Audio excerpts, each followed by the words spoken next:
My next guest is one of this country's finest actors. I think perhaps the finest screen actor of his generation. It's Mr. Tim Roth, ladies and gentlemen. There he is. Tim Roth. Tim, great to have you here. Thanks, mate. You saw Reservoir Dogs, ladies and gentlemen? I always forget which one you played, though. I was the one covered in blood, mate. Of course. And then he played Mr. Orange. Yeah. Which was a great film, great part. And playing Mr. Orange means he gets into every cinema free on Wednesdays. Tim Roth, ladies and gentlemen. Delighted he's here. And please welcome the fabulous Mr. Tim Roth, ladies and gentlemen.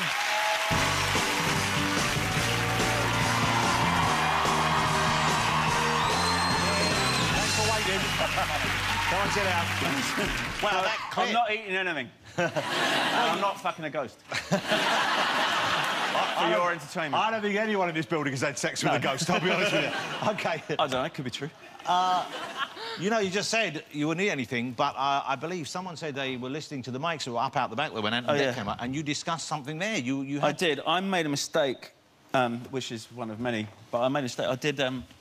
there was a show, I don't know, you probably know this, called The Word. Was it The Word? Oh, yes. Fuck me. and by the way, that's one of the kind of things people have said about it. Yeah, exactly, right? And I didn't know really what was going on. It was just one of those things then afterwards you live with. But they gave me a glass of champagne and with a human toe in it. Wow. And I said, you can drink it. But I didn't chew on it.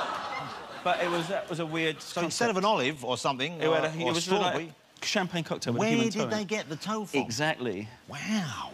That's a little scary. That's awful. Kesha, probably. One of Kesha's many fans would have sent it if she asked, don't start sending toes into us, please. So, you live in LA now. You've been in LA for how many years now? Have you lived over there for? I think about 22, 23 years. OK, and so I guess how long after when you first arrived there did you hook up with Quentin Tarantino? Because what I'm right in thinking that was a career-changing meeting for you. That was a kind of life-changing meeting. It was, indeed. I mean, it was extraordinary. I was in Australia, first off, and I got a call from a young New York director, said, would you come and be in my film? Because Gary Oldman had gone out and played American, so they knew it was kind of, we were cheap and cheerful, but we could get it done. Yeah. So I went over to New York, made that film, came down, I had a few meetings, did all that stuff, and then I got this awful flat I was living in, a horrible place.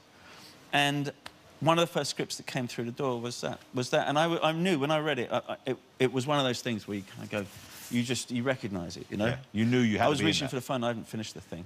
You know? And did you have to audition, or did you already have the part, had he? No, I kind of...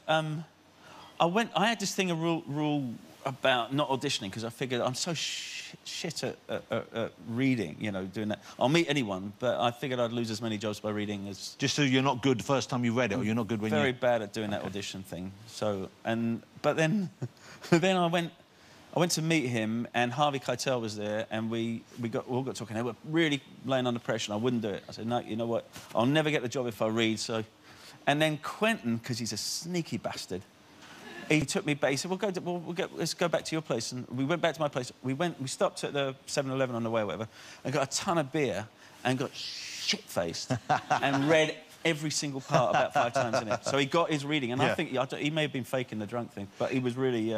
That's a smart move.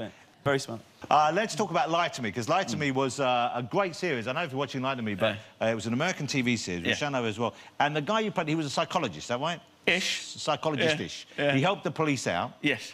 He had a unique skill set. Yeah. It was based on a real guy. The science of a real guy. And he used to work with the FBI. He does still. He works with... sometimes he works with Secret Service and those groups. But he studied lying. He studied what the face does when it's not telling you the truth. And so, presumably, there are certain tells that people have that maybe everyone falls into, or... Yeah. And did you pick up any of these abilities? You could... No. I mean, I did, because there's a couple of them I do know, and I was checking out on the monitor for a few when I was back in the green room. But it's one of those things... Yeah, you two and all. Yeah. You know what? I get the feeling Deck isn't single. Or even straight.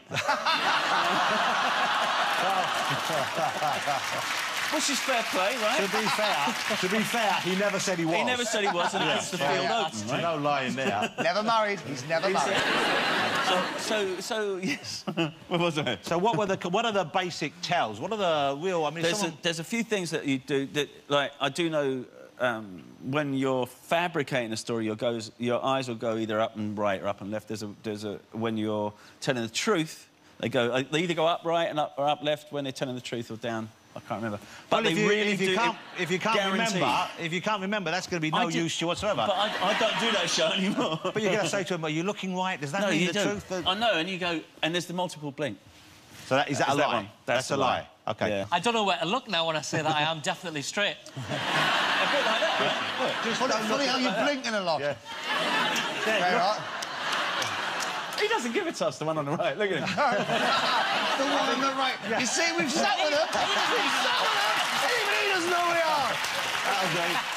Well, he doesn't live here. How would he know? I know. Well, I don't know if you're ain't or deck, mate. Nobody does, Tim. Nobody does. You know how we remember? He's the straight one. Oh, that's right. OK, let's talk about the new movie, because the new movie is called Broken, and it's a very different role in actual fact, because you're not playing villains or kind of trouble characters. No, I'm doing, and that's when I read it made me cry when I read it. It's a beautiful story. Centres around this young girl, 12-year-old girl. But I play a very good man. He's a great dad. He loves his kids, and he's working to get them through, you know, life, and you know, and he's single. They have a little bit of home help and that. And it's about how this girl's life is threatened by a random act of violence, and the knock-on repercussions, the ripples from that, and how it affects his. You know, what happens between him and his daughter as well. Now, what's the name of the young girl who plays your daughter? Because it's a spectacular performance from a young incredible. She's never acted, yeah. How old is she? I think when we did it, look at her. She's right trouble. I think when we did it, she was 12. Wow. Wow, it's a very sophisticated performance from her. Very, very good. You clearly got on well with it. Being a father yourself, I guess you felt some kinship. Yeah, but I'd never had to deal with the daughter thing. And that is that's another world. Because you've got, is it 3 boys? All the boys, yeah. She's such a good kid, man. So when you're working with a kid or a young person, presumably, do you draw on your own kind of family, your relationship with your boys to an extent? I did, up to a point, and then we went out. I spent a little time with her and the guy, Bill Milner, who plays my son in it, and just sort of knocking about and getting to know him, because you have to really shortcut it. Yeah. But with her, it was very easy, and I watched her just grow as an actor. I watched her figure out how to do it. It was really remarkable. It must be exciting to see someone, a young person. Yeah.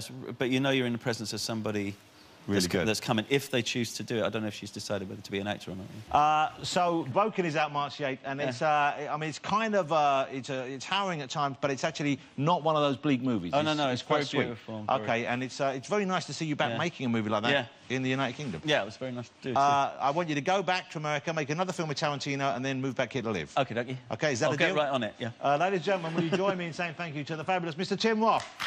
Cheers. Stay put. Awesome.